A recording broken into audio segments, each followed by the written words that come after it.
Bonjour à tous. La communauté de communes Champagnole-Nozeroy-Jura a lancé hier ses escales gourmandes, une série de 7 rencontres pour promouvoir les circuits courts dans une ambiance festive jusqu'à fin septembre. Ces marchés investiront plusieurs communes du territoire. Les visiteurs pourront faire leurs achats directement auprès des producteurs, puis déguster sur place.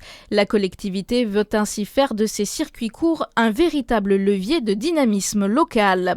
En Saône-et-Loire, le Grand Chalon a investi pour sécuriser sa ressource en eau. La communauté d'agglomération du Grand Chalon a lancé un programme de modernisation à hauteur de 500 000 € qui vient de s'achever. Jusqu'ici, l'usine présentait plusieurs fragilités au niveau du captage de l'eau et de la séparation des sources superficielles et souterraines. Cet homme interpellé dans le Doubs après le vol de 550 000 € d'or en Suisse. Annonce hier du procureur de Besançon. Sur les 7 personnes, 4 sont mises en examen pour plusieurs chefs d'accusation, vol en bande organisée, blanchiment en bande organisée et association de malfaiteurs en vue de la préparation d'un crime. L'or, lui, n'a pas encore été retrouvé.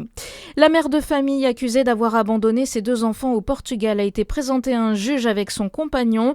Ils pourraient être tous les 2 placés en détention provisoire. Les 2 petits garçons, eux, ont été placés dans une famille d'accueil portugaise dans l'attente de leur rapatriement.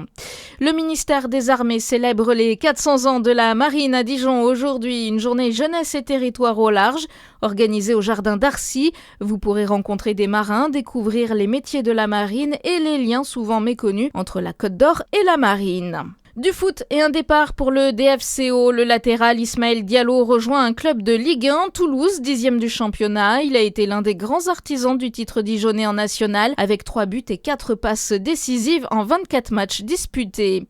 Et puis les footballeurs lensois, eux, décrochent pour la première fois de leur histoire la Coupe de France. Les 100 et or se sont imposés 3 buts à 1 hier soir contre Nice. Bonne journée sur Fréquence Plus.